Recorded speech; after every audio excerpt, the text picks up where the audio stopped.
माध्यम से मैं आप लोगों के लिए रामायण का प्रोग्राम सलोचना सती सुनाने के लिए जा रहा हूं।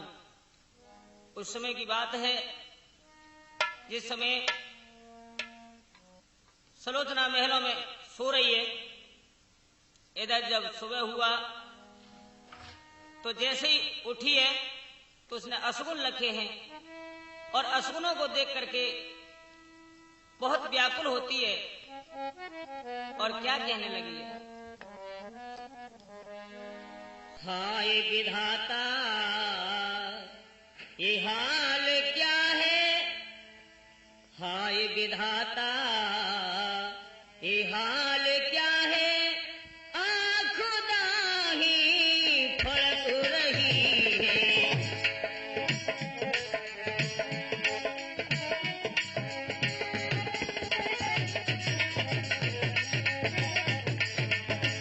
हाय विधाता ये हाल क्या है, आँखों ही फड़क रही है।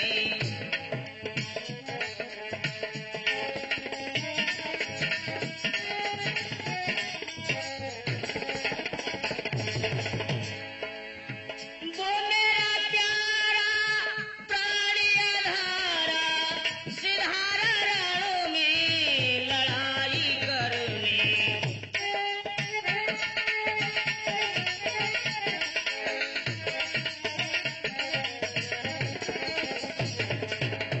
वो मेरा प्यारा प्राण आधारा, सिधारा रणों में लड़ाई करने। हाय प्रभु की गति निराली, हाय प्रभु की गति निराली, छाती मेरी धड़क रही है। हे प्रभु, न जाने क्या होना है।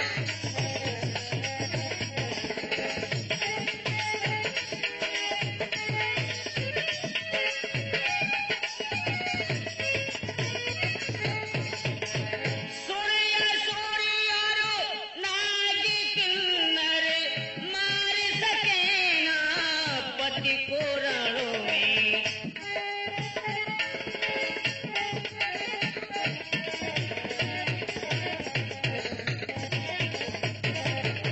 सूर्य सूर्य नाग किन्नर मार सके ना पति को रणों में।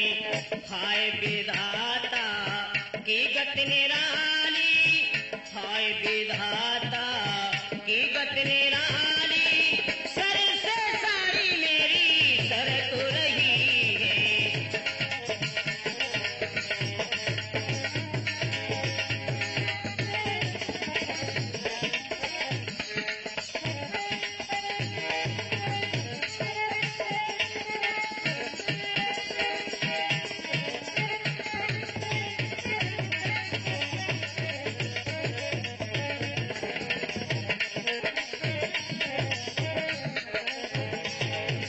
हाय विधाता ये हाल क्या है, हाय विधाता ये हाल क्या है, आँखों ही फड़क रही है।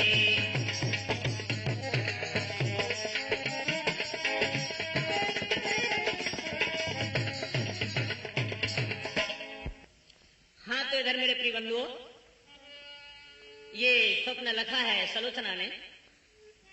तो उस समय सलोचना की दासी आ जाती है और जो चेहरा को दासी देखी है दासी ने, तो कहने लगी, आज कैसी गुमसुम बैठी हो और ये चेहरा को दासी कैसी।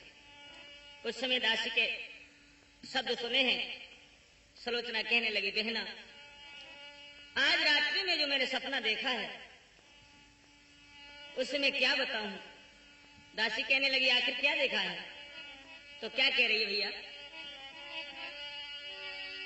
अरे मैंने सपनों देखो राती, अरे मैंने सपनों देखो री राती, लंको पे कूद सारी चल चढ़ी आई।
सपने देखे हैं और देखो को कहा बताऊं तो क्या कह रही बंधु, सपने को हालो पहना के दूंगी सारे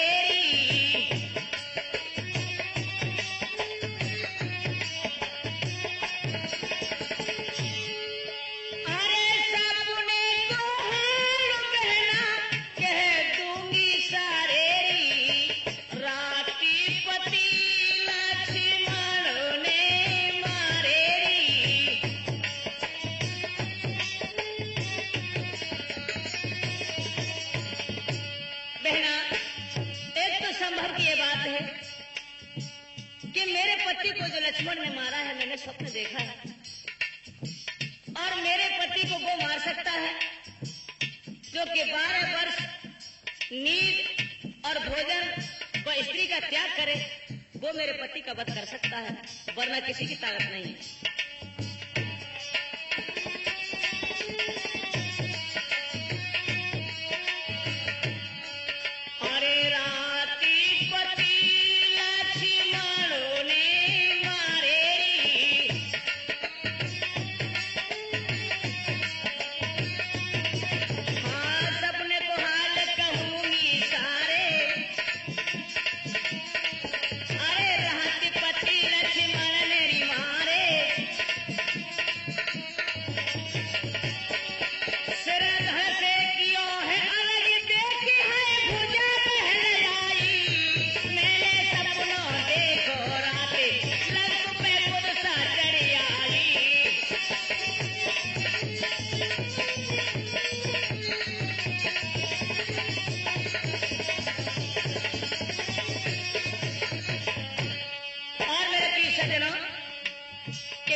इधर में इस प्रकार से जो सपना देखा है अपनी दासी को बताया। दासी ने कहा महारानी जी आप तो बेकार में पागल हो रही है, अरे स्वप्न कहीं साचे नहीं हुआ करते हैं। दासी मुझ पे नहीं रहा जाता है, जाओ महलों में झाड़ू लगा के आओ।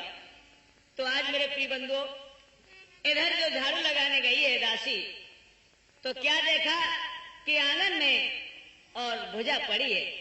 उस भुजा को देख करके दासी उन्हीं पान लौट आती है और कहा कि महारानी जी आपके महलों में और भुजा पड़ी हुई है वो खून से लिबद रही है। जो ही ये सुना है दौड़ के सलोचना भुजा के पास पहुंच जाती है बंधुओं, और भुजा को देखा है तो कहा कि हे दासी जरा इसे पलट तो सही। दासी ने कहा कि मैं नहीं इसको छू सकती हूं। क्यों?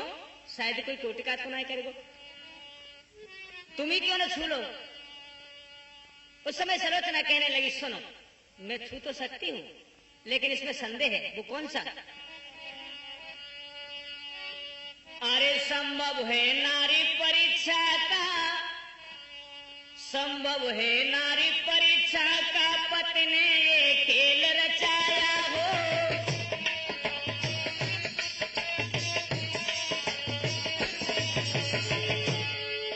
संभव है नारी परीक्षा का, पति ने ये खेल रचाया हो। बनकर पत का ये हाथ कहीं पर पत का हाथ न आया हो।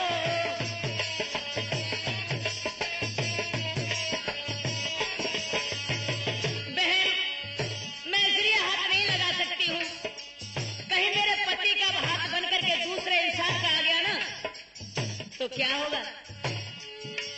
इसलिए शीघ्रता करने में तन पर पट्टा ये आएगा। बहना इसलिए शीघ्रता करने में तन पर पट्टा ये आएगा। हाय तप जाएगा यश जाएगा, पतिव्रता धर्म भी जाएगा।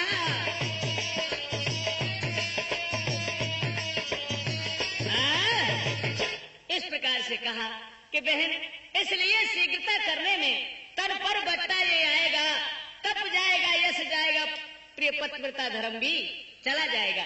इसलिए मैं हाथ नहीं लगा सकती। यदि मेरे पति की भुजा है तो एक काम कर दे दासी, तू खड़िया दवात ले आ और मेरे इस भुजा के हाथ में दे दे। ऐसा ही किया बंधुओं, कलम दवात आज भुजा के समीप रख दइए और वो भुजा क्या लिख रही है। ये भुजा है मेरी प्राण प्रिय, ये भुजा है मेरी प्राण प्रिय, लक्ष्मण ने यहाँ पठाई है।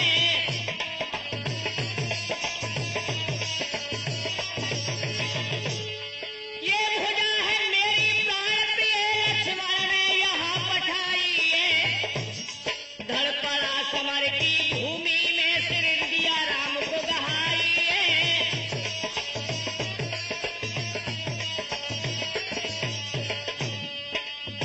आज ये भुजा मेरे प्रिय सज्जनों लिखती जा रही है, सलोचना बांटती जा रही है। और क्या हुआ? लिखा है मैंने हाल सभी क्यों व्याकुलता मन राती है दुनिया का दस्तूर यही छाया सी चली जाती है।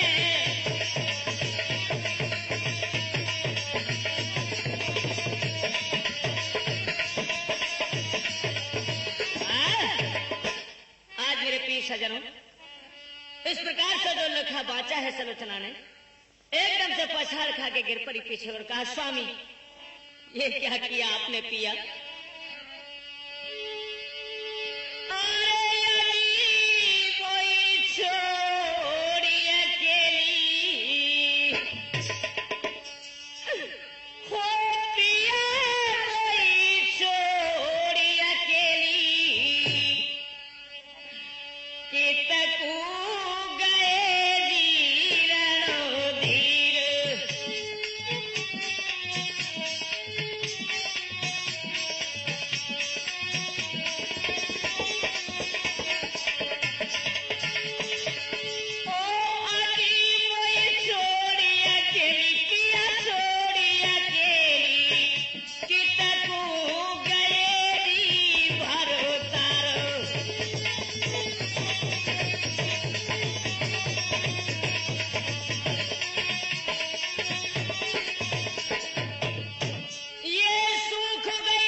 से सलोचना विलाप कर रही है और कहने लगी, हे स्वामी, आपने मेरे साथ ये धोखा किया।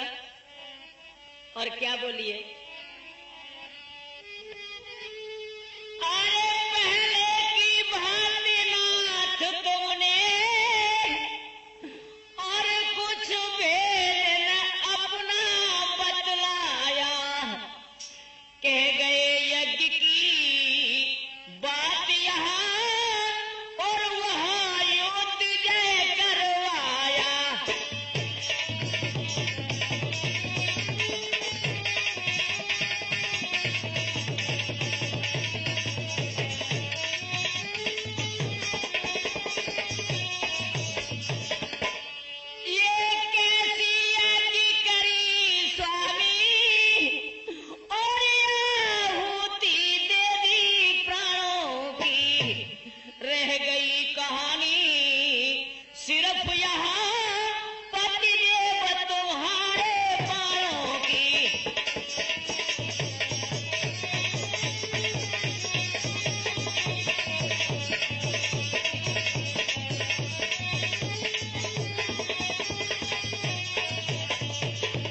भगवान, आपने ये क्या किया? हे भगवान, किसी नारी को और दिखलाए ना दुख ये तापे का, सारे दुखों से बढ़कर है केवल ये दुख रड़ापे का।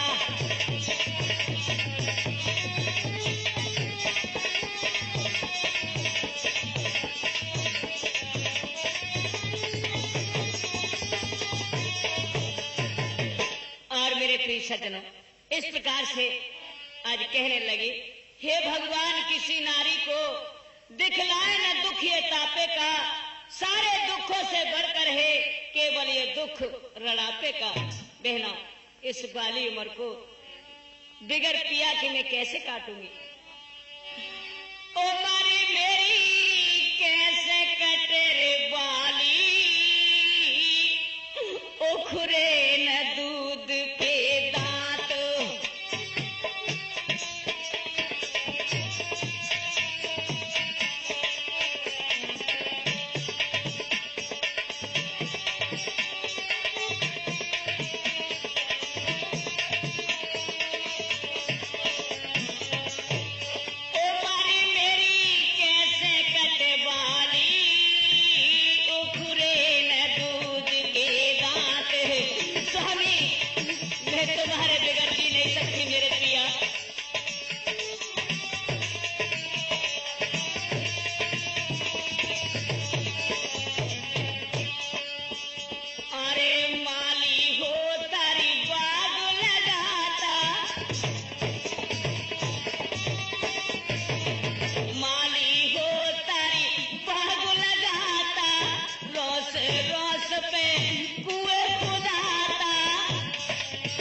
तो मैं पीहर की हारी, एक तो मैं पीहर की हारी, दूजे विपति राम ने डारी, दूजे विपति राम ने डारी, अरे तीजे पति लक्ष्मण ने, हाय तीजे पति लक्ष्मण ने मेरी चौथे गोद खाली, ओ खुरे न दूध के दांत, ओ हरी मेरी कैसे कचर डाली, ओ खुरे न दूध के दांत, ओ बिहार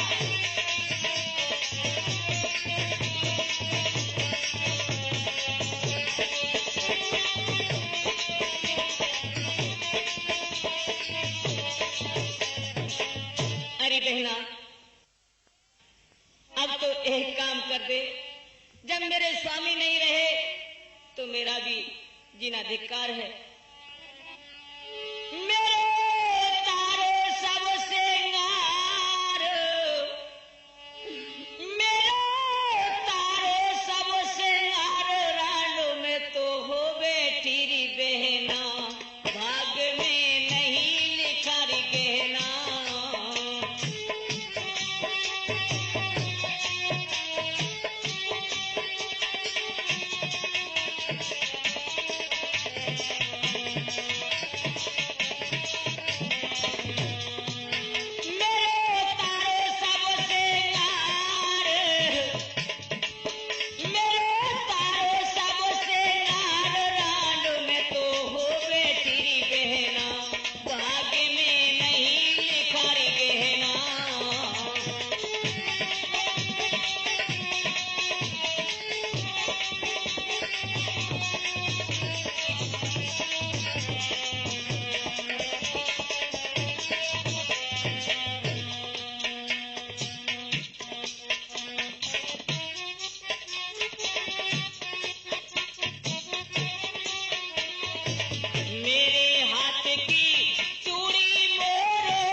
आज मेरे प्रिय सजनों, सलोचना भुजा को गोदी में उठा लेती है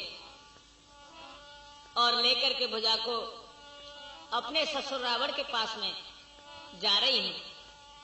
और क्या सोचती जा रही है रास्ता में, धरती से गगन तक ढूंढूरी मेरे पिया गए तो कहाँ गए,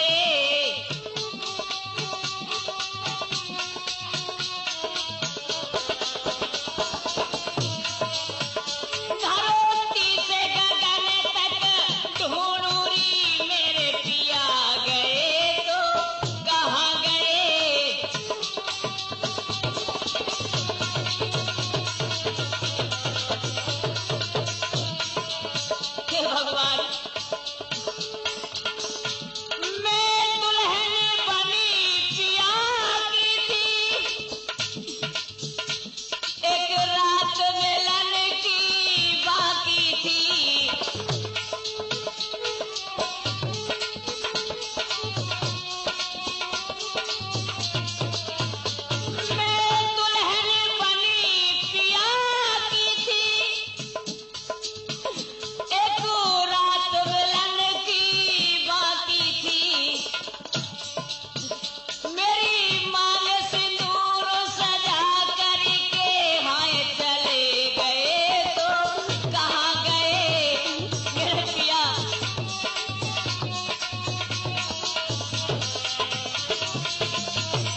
नगर में क्या कर सकती हूँ। लंका में अब नहीं रहना है, इस जग का दुख नहीं सहना है। मेरे प्राणपति सरताज तुम्हारे प्यार के बादल कहाँ गए।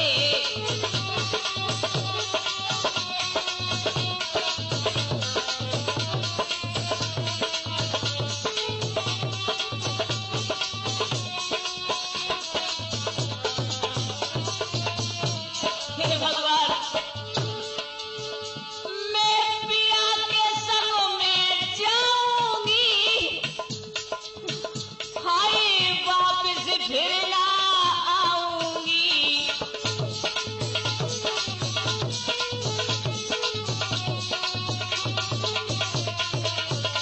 मैं पिया के संग में जाऊंगी और वापस फिर ना आऊंगी। बहुत प्यार जता कर के स्वामी फिर चले गए तो कहाँ गए।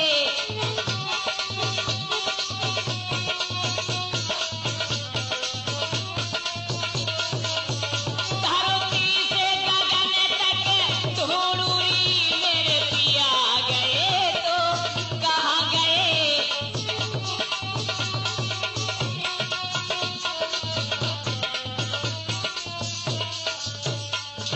हे स्वामी, रह गया खेद इतना मुझको, रह गया खेद इतना मुझको, मुझे साथ रहना था रण में। तुमसे पहले अपनी आहुति दे देती उस रामादल में, या तुम मेरे सर पर होते, मैं होती चरण तुम्हारे पर। हम दोनों साथ साथ होते जाते उस शांत ठिकाने पर।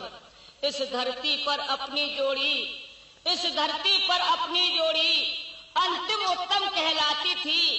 तुम पत्नी व्रत में पूरे थे, मैं पतिव्रता कहलाती थी। इसलिए तुम्हारी आत्माओं में मैं अपनी आत्मा पहुंचाऊंगी।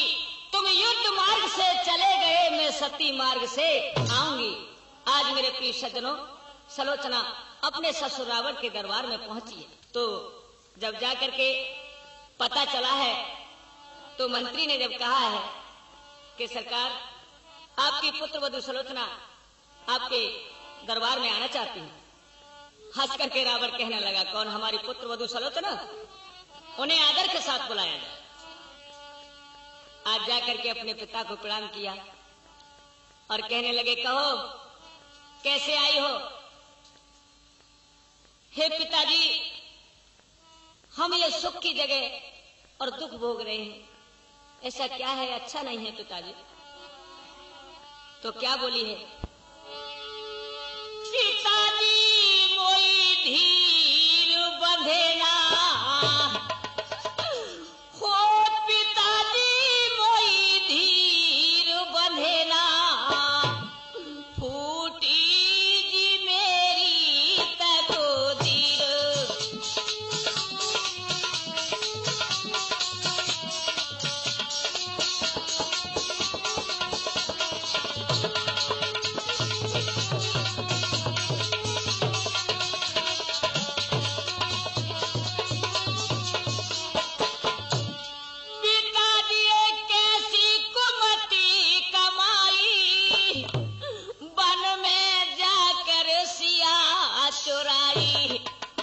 मेरे पिता वन में जाकर सिया चुराई, हाय कुटुम को दियो नाश कराई, हो कुटुम को दियो नाश कराई, ऐसे बने जी बेटी रे।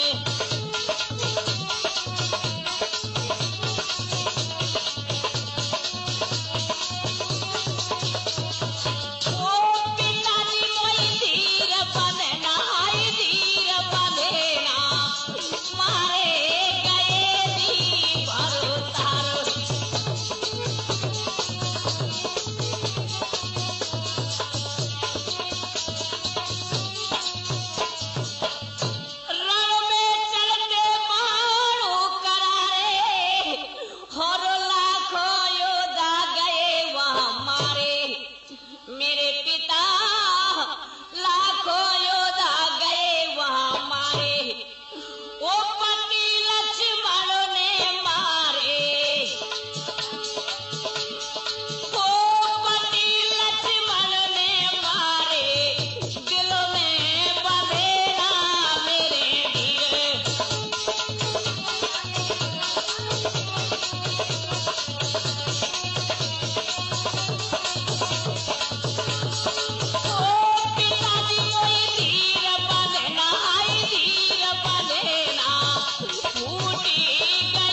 सिर्फ मेरा इतना कहा कर दो, पिताजी मेरी इतनी कहनी बजा दो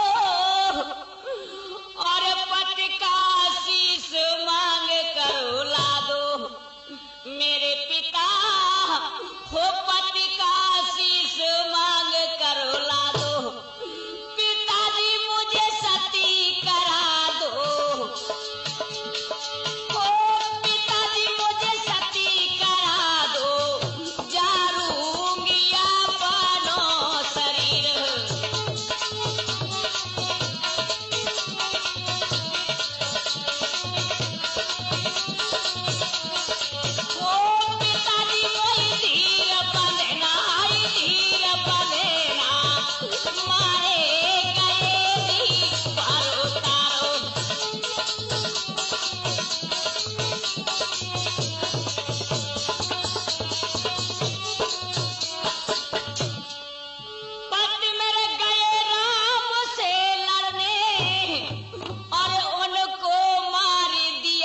लक्ष्मण ने मेरे पिता उनको मार दिया जी लक्ष्मण ने।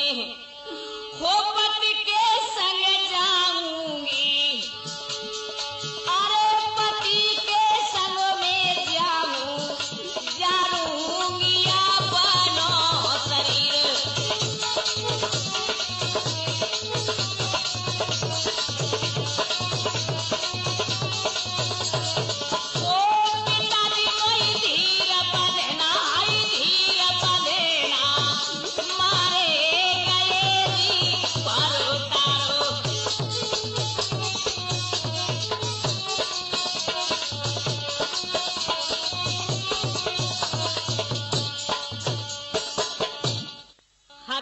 सज्जनों, जो ही इतने वचन सुने हैं, रावण हंस करके कहने लगा, वाह, अरे जिनसे मैंने बैर किया है और उनसे मैं भीख मांगने के लिए जाऊं।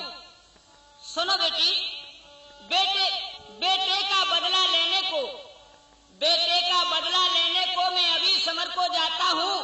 उस एक शीश के बदले में लाखों के शीश में लाता हूं। सलोचना कहने लगी, पिताजी सुनो, हे पिता श्री मोदासी तो केवल आशीष चाहती है।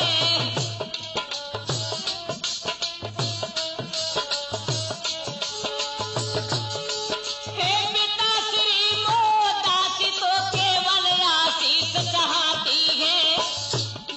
लाखों शीशों का क्या होगा, निज पति का शीश चाहती है।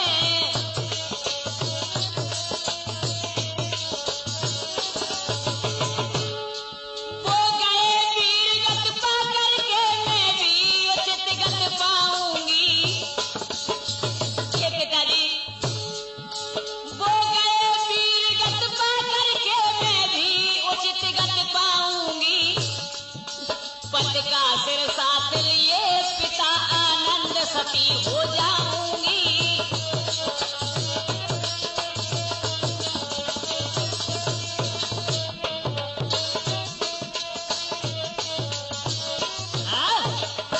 हाँ तो मेरे प्रिय सज्जनों, रावण कहने लगे, ठीक है, तुम नहीं मानती हो तो जाओ, तुम खुद ही चली जाओ रामादल में और अपने पति का शीश मांग लेना।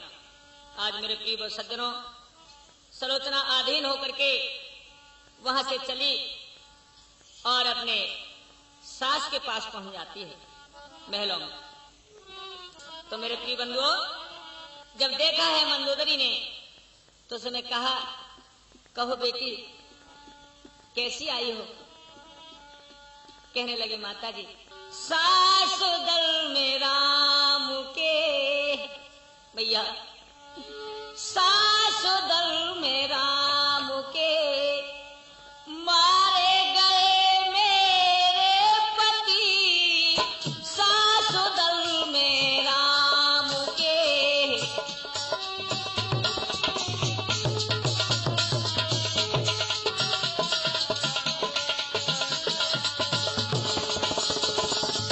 सास दल में राम की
मेरे पति रामादल में वीर गति को प्राप्त कर चुके हैं और ये भुजा महलों में आ गई।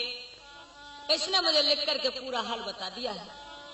मैया अब मेरा जीना धिक्कार है।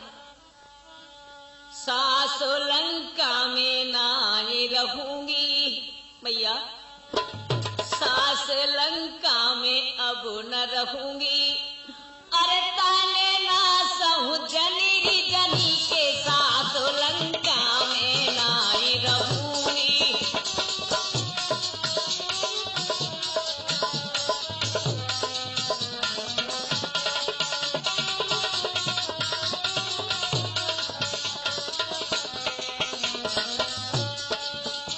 अरे होनी चढ़ गई 10 कंदरों पे, होनी चढ़ गई 10 कंदरों पे, लंका फुकवाए गई बंदरों पे। हाय लंका फुकवाए गई बंदरों पे, सिलोचन रोबे खड़ी रे मंदिर पे। मैया सिलोचन रोबे खड़ी मंदिर पे, नाम ले लेकर हरि हरि के।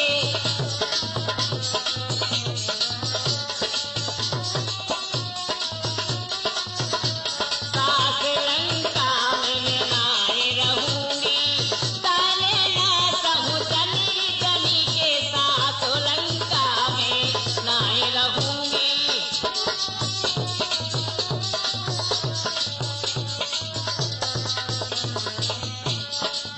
अरे मैया अब तो मेरी आपसे यही विनती है। और क्या बोलिए बंधु? सास में रामादल को जाऊं,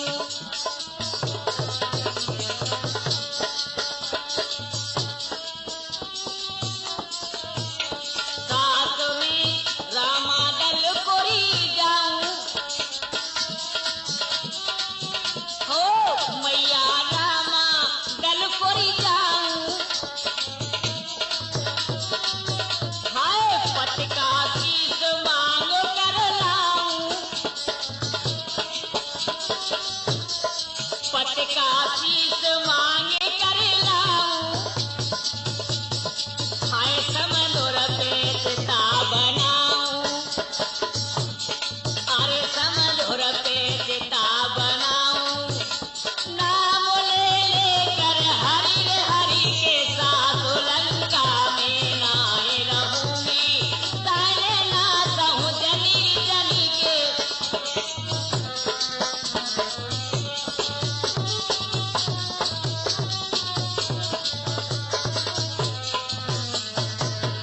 आज मेरे प्रिय सज्जनों, इस प्रकार से जो विनय सुनी है, इधर मेरे बंधुओं मंदोदरी भी बहुत लाचार थी बेचारी। अपने बेटे के दुख को जो ही घूंट सा पी करके रह जाती है और कहने लगी, बेटी यदि तुम्हारी इच्छा यही है कि आपको सती होना है तो मैं तुम्हें आज्ञा देती हूँ और रामादल के लिए चली जाओ, अपने पति का शीश लेकर के और सती हो जाना। आज सरोचना कहने लगी, मैया मैं जा तो रही हूँ लेकिन मेरा श्रृंगार बना दो। और कैसा श्रृंगार बंधु? आज सती का श्रृंगार किस प्रकार से हो रहा है सुनो। सास मेरा कर दे सब श्रृंगार री, हमें फिर नहीं आने की।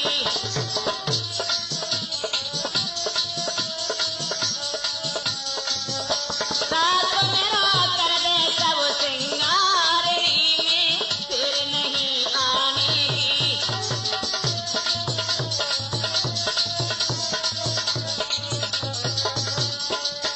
अरे कंगी डोरा हाथ लेके बांधी ने गुहाए बाल,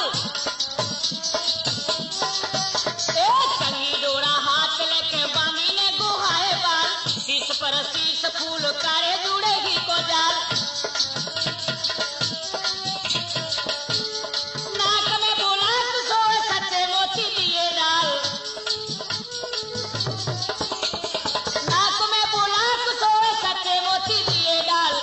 छड़े बिंद मेरी पायल की जनकार, ओ खड़े छड़े बंद मेरी पायल की जनकार, अरे मेरो लटकन देख बहार री फिर नहीं आने की।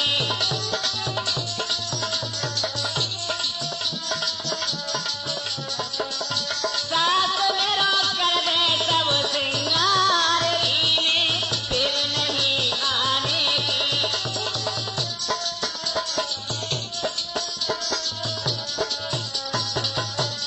और क्या भैया, अरे बाजू बंद बंद परी बंद बोला न्यारे न्यारे। क्या है नंदन भैया? बाजू बंद बंद परी बंद बोला न्यारे न्यारे। खले और पछेरी मेरी आरसी ने मान मारे, अरे मेरो रतन जड़ाऊ हार री में फिर नहीं आने की।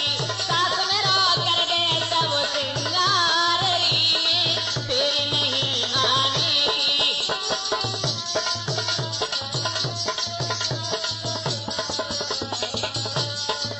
आए करे और छड़े मेरी पायल की जनकार, हो करे और छड़े मेरी पायल की जनकार। अनुमत बिछुआ बने बने जलीदार, हो अनुमत बिछुआ बने बने जलीदार। अरे मेरी सगरी गेती बहार री में फिर नहीं आने की।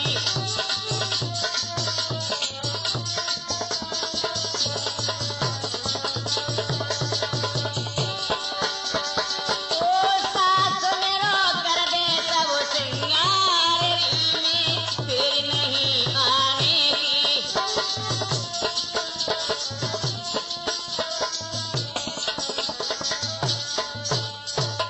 आज मेरे प्रिय श्रोता हो, इस प्रकार से सती का श्रृंगार करवा दिया गया और डोला सजवा करके तैयार हो जाता है। तो क्या हुआ, आज सलोचना डोले में बैठने को होती और क्या बोलिए मैया से, मोसे समरवा मेरे सास आखिरी विदा कराए देरी।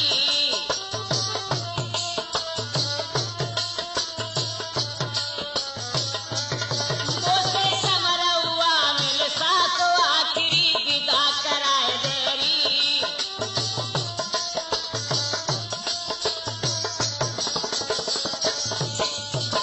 हरे हरे गोबर आंगन पालन के चौक पुराए देरी।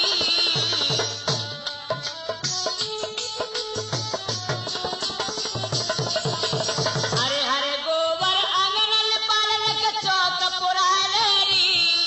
वो पंडित चार बुला करके, हो पंडित चार बुला करके नक वेद पढ़ा लेरी। मोसे समरवा मेरे साथ आखिरी विदा कराए देरी।